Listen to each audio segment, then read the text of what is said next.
Hi, my name is Melissa Hewley. I'm 33 years old. I live in New Jersey. I grew up in this state. I'm one of 5 kids in a middle-class household. We're all very close. We still are. I'm half Puerto Rican heritage, and the other half is Italian, Swiss, and Austrian.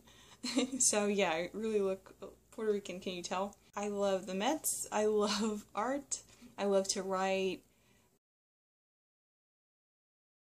I love visiting California. I really would like to travel a little bit more for fun and also, to do more like service work activities. I was never an athlete.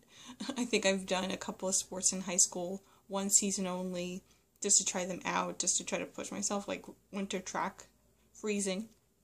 I don't like the cold, but I did that anyway one season. Huffing and puffing, I'll never forget that. And what else did I do? I think I did volleyball a year, freshman year, with some very catty women. I was just like, this is not for me.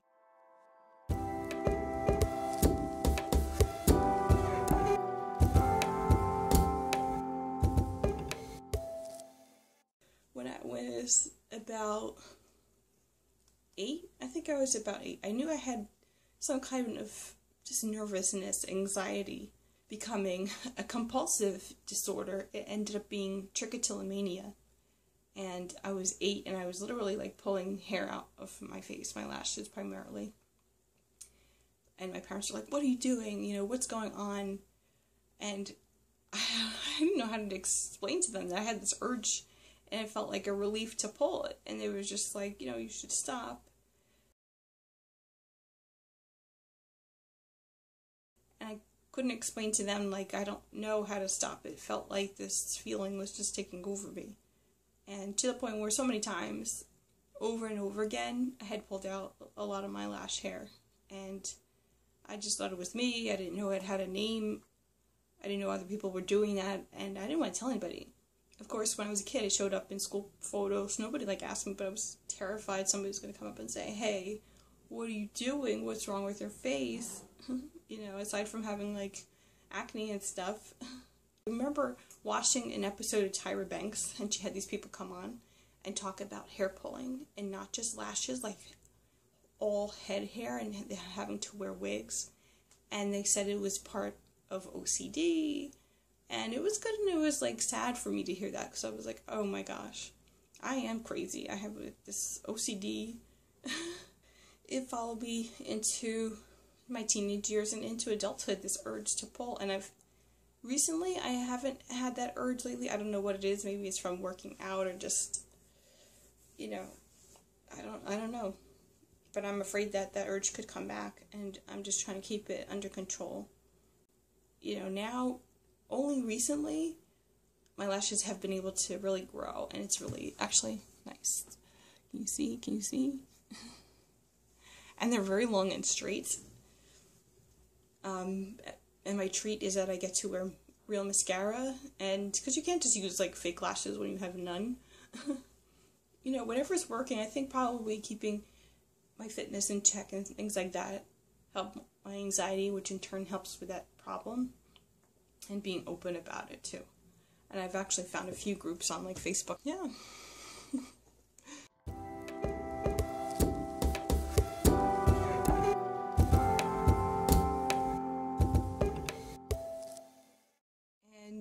Going through puberty, I think that was a really big change, as it is for so many people, but for me, I started to develop a chest when I was probably middle school, at least by 5th grade to middle school, and I'm a chesty person now. I'll never forget, my mom taking me bra shopping, and I was so in denial about it. I was like, no, I'm just going to be an A. I just, those small sizes that seemed appropriate. And then we go to try them on, and she's like, no, you need a size C. And I was like, no. I thought it was the worst thing. It felt too big. It just felt so disproportionate with the rest of my body. I'm 5'2", average weight, and then just, I don't know if I ever really caught on to how much they bothered me. I think I kind of tried to ignore it, but I could always look at a picture and just feel my skin is terrible. I'm short. I have really short legs. I'm very chesty. I'm always hunched over all the time because of my chest. just forget it. But who can afford, like, breast augmentation? Like, I couldn't, that's for sure. So yeah, pretty much my ideal body for a long time was literally to look like Christy Brinkley. Because I was like, oh my gosh, to have a smile like that, I, like, idolized her. To be, like, blonde, blue-eyed, really tall, amazing legs, and I was like, oh, I would love to look like that. I was, like, literally the opposite, like, short, brunette, short legs, it just...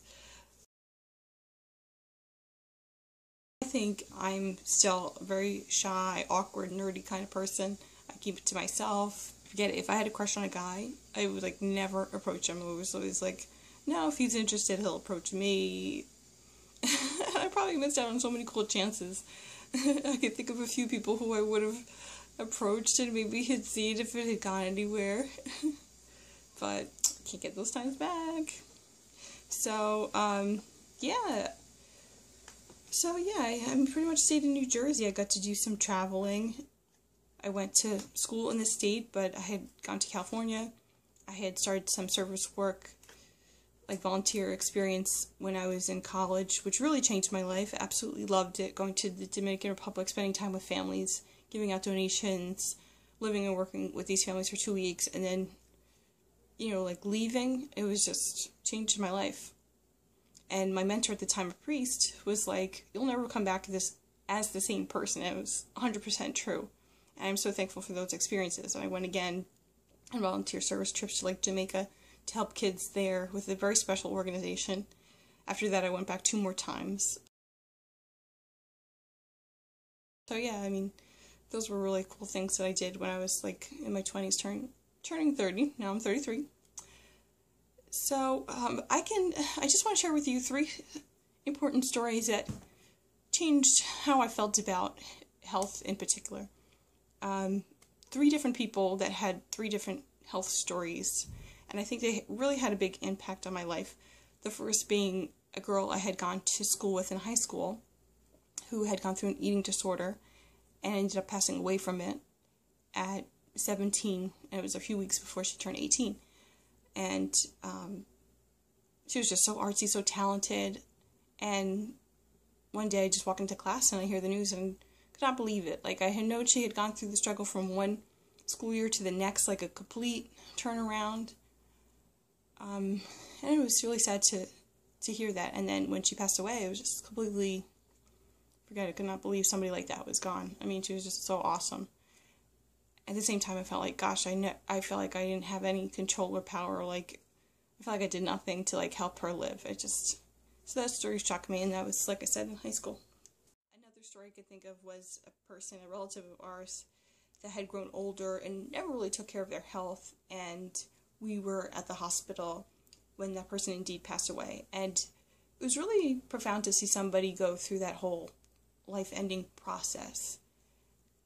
And it was just a very strong experience, and I felt the sense of, like, what if this person had, and the way it seemed was, maybe there were some regrets, and maybe there were some relationships that had to be repaired, and things that could have been done better, and that's it. Life was over, and you can't get those times back and have this person back, and you can't go back and, like, work on those kinds of things. And, to be there in a room where somebody literally just fades out of life and into death, it was just a very powerful experience. And at that time, I think I was in between jobs. I was so probably at my heaviest weight, probably like 20 pounds heavier than I am now, and just, like, not into exercise and just very down and depressed. Like I said, I was going through a hard time with jobs and I think relationships at the time. So when that happened, that really woke me up to, you have to do something about your health. So I'll go into what I did in a little bit. But the last story was really, was another good friend of mine who was one of the most sweetest persons I've ever met. I still look at a picture of her today and just recall this amazing, beautiful soul that was on the earth at one point, and, was really starting to take control of her health, get fit, active, and everything like that. And I had heard through another friend at the time when she became ill. And it was shocking because I could never imagine this person having this illness come upon them. And little by little, you know, she fought and she had her faith and family surrounding her and things like that. And eventually passed away from it. And it was completely shocking. I felt very powerless. I felt like this big disease, cancer, was something that I could never fight because I never had enough money or enough power, or, you know, I just couldn't fight it, and I couldn't save her friends and family from this pain.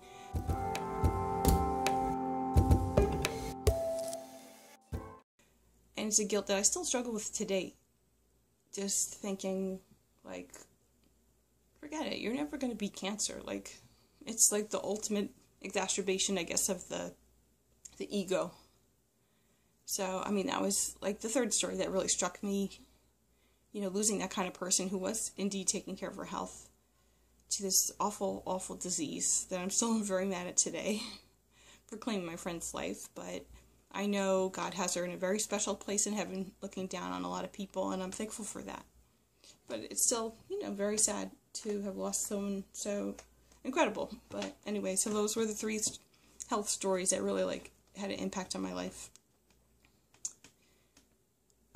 So, okay, when I was overweight and I first wanted to lose weight, I knew I had a sense I wasn't a person to, like, fall into an eating disorder or anything like that. But I was like, no, I have to lose this weight fast. I just want to get it off, over with quickly. I wasn't really into exercise, so I looked up Master Cleanse, and I did that, which was like lemon, water, and cayenne pepper for like 10 days if you can tolerate it, which, forget it. After like 3.5 days, I was tired, exhausted, like I had the flu. And it worked. I mean, the pounds came off quickly. I lost like, 10, 15 pounds, but it didn't stay, and I gained it all back, and probably then some. And then I tried to do it again, but the second time around was so much harder because I knew what was coming. So my sister introduced me to programs that she was following. She had gotten fit, and I was like, I can't be jumping around in an apartment. No gym. I didn't want to do it. No. But I really didn't think I would like home exercise much better. She's like, oh, try this program. So she asked me a couple times. So I was like, oh, no. I kind of put it off, and then I finally ordered it. It came with a drink. She gave me the samples first. And, yeah, I liked it. It had such great ingredients in there, all like plant-based and stuff.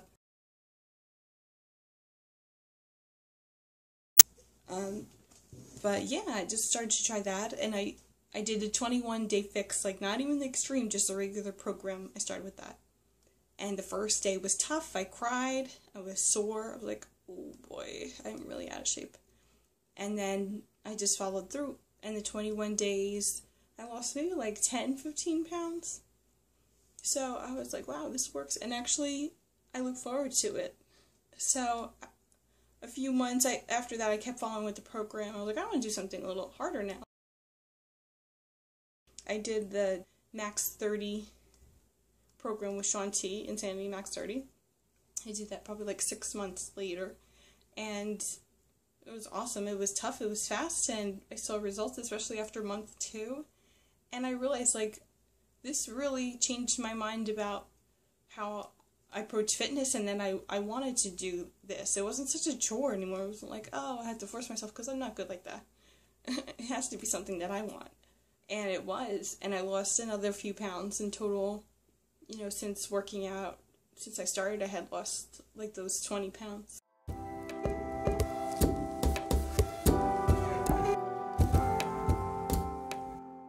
So, yeah, I hope to keep going with it. I mean, there's so many things I have to fix in my life now that I just don't like. But I'm lucky to have all that I have. Good family, you know, I can work. I'm starting to follow my passions. I'm just, every time I work out, I think it's a struggle against anxiety, depression, but I leave it on the floor. Like, I try to work out, I try to work through it, and so, yeah. But I just want to share a little bit of my personal story with you, so I hope you found some value in there, and,